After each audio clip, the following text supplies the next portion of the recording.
Welcome back. This is still the newspaper review on Tab TV. We'll be taking our last newspaper for the day. We'll be looking at the Nigerian Tribune. The Nigerian Tribune is leading 8 months battle over Tinubu's victory ends today as Supreme Court decides Atiku Obi's appeal. And you can read that up on page 3 of the newspaper. All the news headlines is blazing with this. I'm telling you, with this, that's the trend, and Nigerians, we Nigerians always go with the trend, so we can't be caught unaware. It's not possible. All right, still on the newspaper, revisit 2014 National Confirmed Report. South leaders tells Tinubu, and that is on page 28 of the newspaper. Nigerian will be in deeper trouble if we don't cut waste. That's according to the governor of Edo State, Obaseki. And you can read that up on page 5 of the newspaper. FG orders NNPC to sell petrol, diesel directly to marketers. That's according to Ipman, and you can read that up on page 7 of the newspaper. Bayelsa, APC react as INEC deletes Severe from candidate names, and that's on page 8 of the newspaper.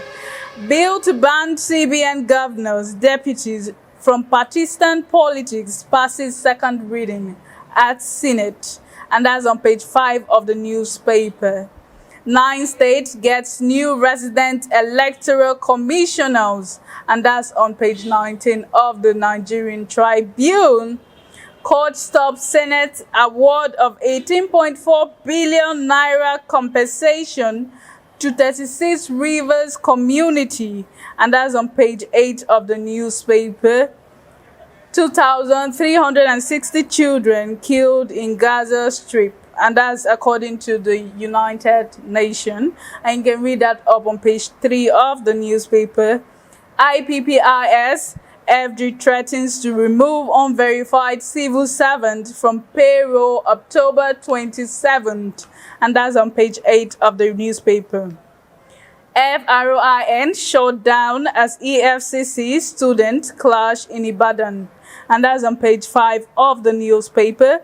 Armed robbers invade private hostels, rape 4 students, and that's on page 15 of the Nigerian Tribune, and that's all we'll be taking on the Nigerian Tribune. Kosi, I would like your thought on this sad story I just read right now. It actually made me remember a series of this attack on universities, armed robbers invading universities where students are supposed to be learning, where parents sent their children into the safe hands of the school authorities, and then they get attacked in schools. And then I actually remember the sad story of the girl that just got murdered this morning in Port Harcourt. The sad story of the Uniport student.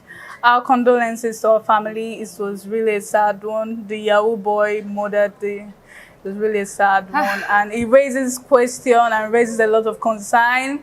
These children are in the schools. Do university students needs to be more monitored, or what do you think the school can do to curb these insecurity issues? Because I'm actually feeling as a parent, I'm looking at this as a parent.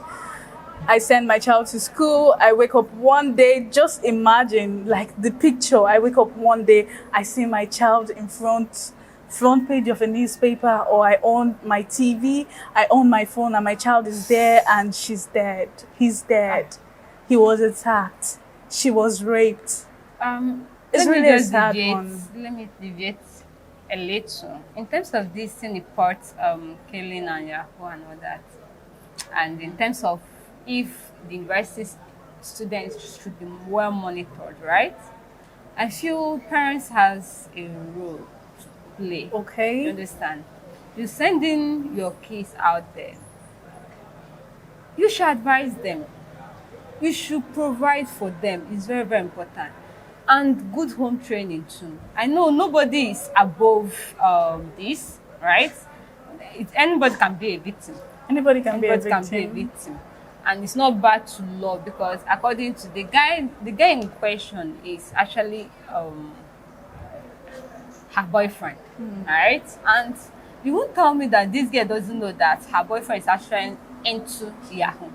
It's just that problem we women, my own gender we make is we always follow our own feelings, right? And we underestimate what people can go, the extent people can go to make money.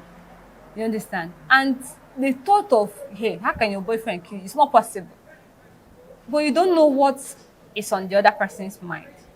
And the fact you know that he is actually into illegal means of making money, what makes you think that one day he cannot use you? What makes you think? I don't know how people, and I see a lot of people say, see my boyfriend, he cannot, it's not possible for him to use me, this one, knowing fully well that he's a Yahoo boy, and you feel he will not use you. And I just laugh. And the way the people that my boyfriend is a Yahoo, as if he's not a very professional A trend. work. And back to what happened to for The students. students, we've been hearing it. We've been hearing how armed robbers, they'll invade a particular university, they'll rape students, they'll kidnap them. And to think that this robbery has been going on, it's been going on for weeks in that student lodge. And this thing reminds me of during the time I was in school, how armed robbers were busy terrorizing the whole place. That even once it's 6 o'clock, I don't go out. But this one is not about you going out, but this one is about you staying in your place and you are being raped, invading the compound. Because I remember then when I was in school, they said someone was telling me how during the time the armed robber came into their own hostel. So they started robbing room by room. Like once they come to you, open your door, nothing will happen to you. You understand? And many of them were molested. Many. Some though most things they did was to steal from them. But some persons were molested. And even the one that tried to retaliate, they had to shoot the guy. And this thing has been happening. And to think that the government have not done anything, they have not done anything about it, is so saddening. And the fact that now this thing happened and the governor of that state, because it happened in Ogun State, and that the governor of that state is now saying that they need the police to fish out the perpetrators and all that. This is like medicine after death. Why not do that thing before her to avoid her dying? You are putting the lives of the students at risk. Their only offense was to come to school to learn. Are you trying to, are they, none. I asked myself, with the level of insecurity, especially in schools, in universities and all that, are they encouraging education or are they discouraging it? Yeah. Because it's already bad enough that most parents don't believe in education.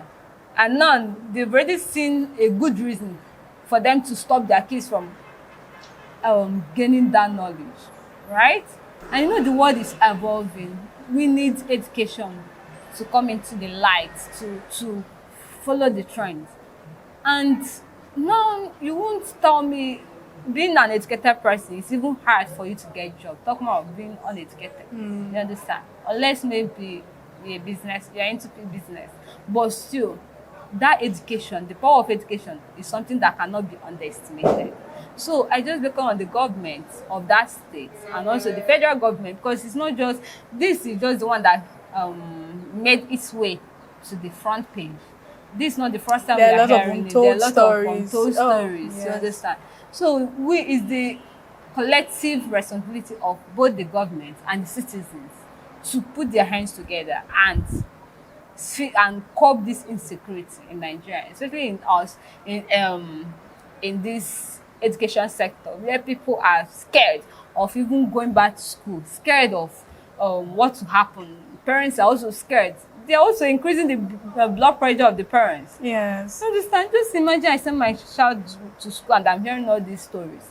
Like, that's why, you'll be as I scared. was in school, during my own time in school, my father, there has never been a day my father don't call us. It's not possible. It's not possible. Even till now, my father still calls us. I'm like, calm down. It's not possible. You understand? And we already used to this. We beckon on the government to please do something to curb the insecurity and also fish out those perpetrators. else they'll continue to cause more harm than good in the Yes, society. cause more harm Thank than you. good. Our educational sector is what should be handled with a lot of care and carefulness. Yes. All right. Very important. And that's where we draw our curtains for today. It was a great time on the newspaper review on TAP TV. I still remain your host, Sophia John. And of course, I didn't do this alone. I did this with Kosi. Thank you. Thank you for joining us on the show once again. The pleasure is all mine, and I'm really happy to be here with you. You too can also be a part of the show. Connect and engage with us on all our social media platforms. We are on Facebook, TAP TV NG. We're on TikTok, TAP TV_NG. We're on Twitter, now known as X, TAP TV_NG. Do well to connect, engage with us, like, share your comment, and subscribe to our channel so you can get notifications anytime we drop a video. Till we meet again tomorrow, stay safe.